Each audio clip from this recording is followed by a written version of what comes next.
The highlighter pen was invented in the 1960s simply to get your attention. When text is shaded with transparent, vivid inks and hot pinks or warm yellows, our eye goes directly to it. Marketers have always known that color has impact, and it's a principle highlighted by these pens.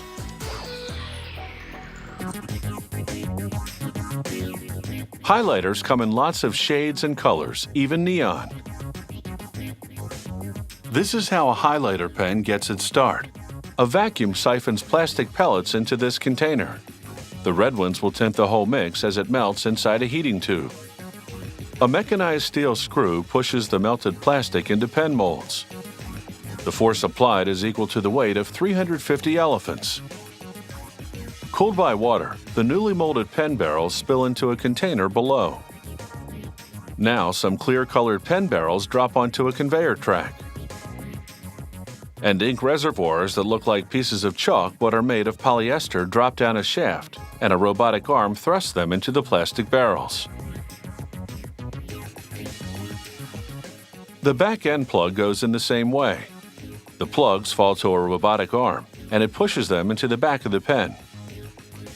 Now, a chemist drops a concentrate of dye into a beaker of water. Just over 1/3 of an ounce, or 10 drops, is enough to turn it fire engine red.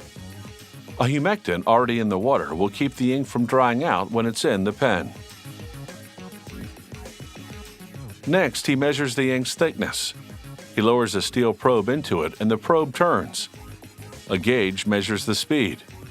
If the probe turns too fast, it means the ink is too thin. If it revolves too slowly, then the mix is too thick. At 4 revolutions per minute, the ink is just the right consistency. A vacuum pump sucks the ink into 6-inch steel needles, and a robotic arm pushes the needles into the polyester reservoirs, injecting them with ink.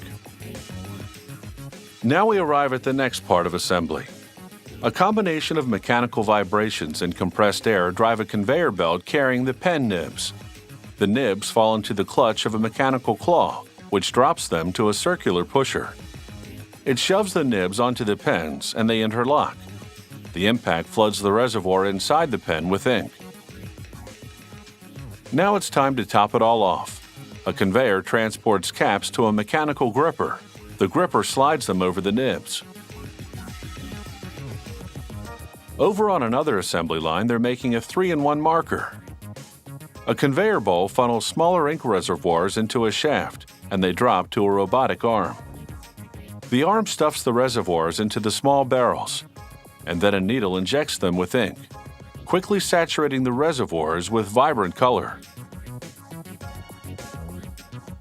The next robotic arm shoves a receptacle onto the barrel, and then another robot presses a polyester nib onto it. A robot now slips a hood-like cap over the nib.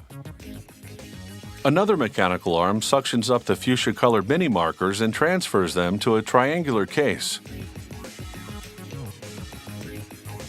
Down the line, another suctioning arm picks up a red mini marker and deposits it in the triangle.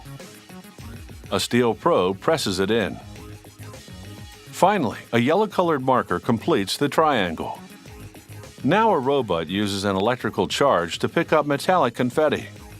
When the charge is turned off, the confetti drops into the triangle, adding some glitter. Next, a suctioning robot drops the top part of the triangle onto the lower case, and a metal cylinder presses it shut. Another suctioning arm carries the 3-in-1 marker to a conveyor belt, which unloads it into a box. This 3-in-1 highlighter makes it easier to color code text, a different color for each theme. Now, an electrical conveyor moves the highlighters to a mechanical arm. The arm flips it around, positioning it for the next step. A squeegee silkscreens a logo onto it. I wonder how they came up with that one. Now the highlighters enter an ultraviolet light chamber. The light bonds the ink to the case. And finally, the ultimate test. Plastic grippers guide markers as they make circles. 700 to 1,000 circles means this particular production line will definitely stand out.